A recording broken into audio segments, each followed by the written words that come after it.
G'day everybody, Marty from Orb Services here. I've got here for anybody who would like it, it's a free resource that you can have. It's all to do with maximizing the value of your team and knowing the critical metrics around what makes your team tick. So this is particularly handy if you manage a team of staff, especially if that team of staff are revenue generating employees of some description or another. So that may mean that there's a direct revenue from those staff. They could be accountants, team of lawyers. You might have cleaning staff, tradesmen, obviously. Anybody who is a revenue generating staff, or if you have a mix of revenue and non-revenue generating staff, then this is a particularly handy resource for you.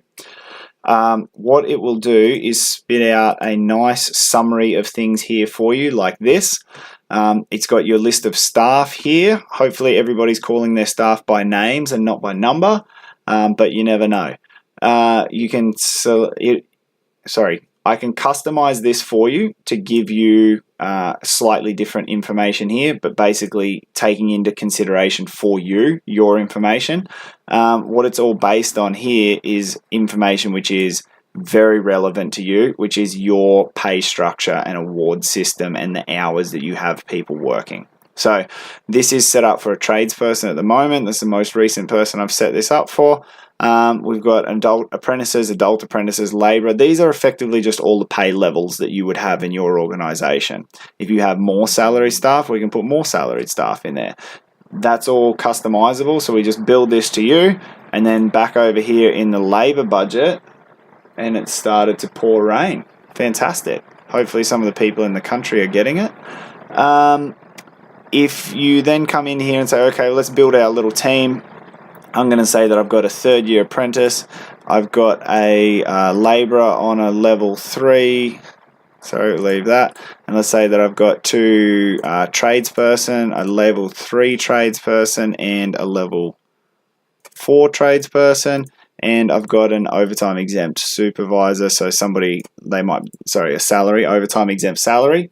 So that could be either a manager or just somebody who's on salary. That's the mix of my revenue generating team.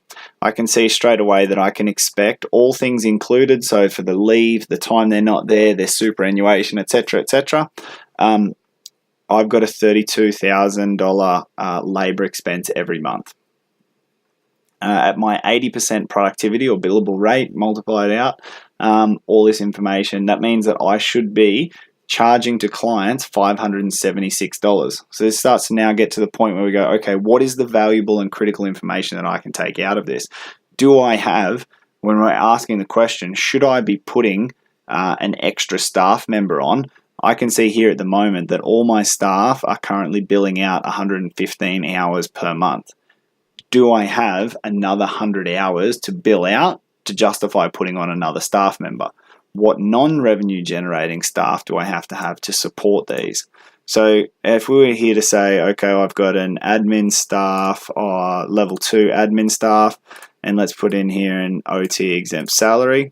This is handy as well for owners. You can obviously set up, if you're an owner and you're in the early stages or your business is growing, you're not taking a lot of money out of the business in a salary, you can set up your own systems in here. It's really critical to look at getting some information in there for you. Now that I've got this, I've got a more complete picture. Obviously, revenue generating side up here, non-revenue generating side down here. Give me all my totals. I can see that every month I need to have 415 hours of work ready to bill out just to pay for this labour force. Yeah. Not talking rocket science here. Obviously, if I can increase this billable percentage above 80% and I can increase my charge out rate. So this is probably the two critical areas in your business to start looking at measuring, making sure that you've got your charge out rate correct based on this here. So we can see, I put an apprentice on that only costs $16.53 an hour, but because of all the time they're away at trade school, if they're taking leave, etc., etc., the actual hour, you're going to pay $24 an hour every hour that they're in your shed. So if you were charging them out at say $40, that means that you're only making $16 an hour, less than $16 an hour when they're in your shed. So getting those things right, this is the type of tool that will help you measure and get all of those details where you want them.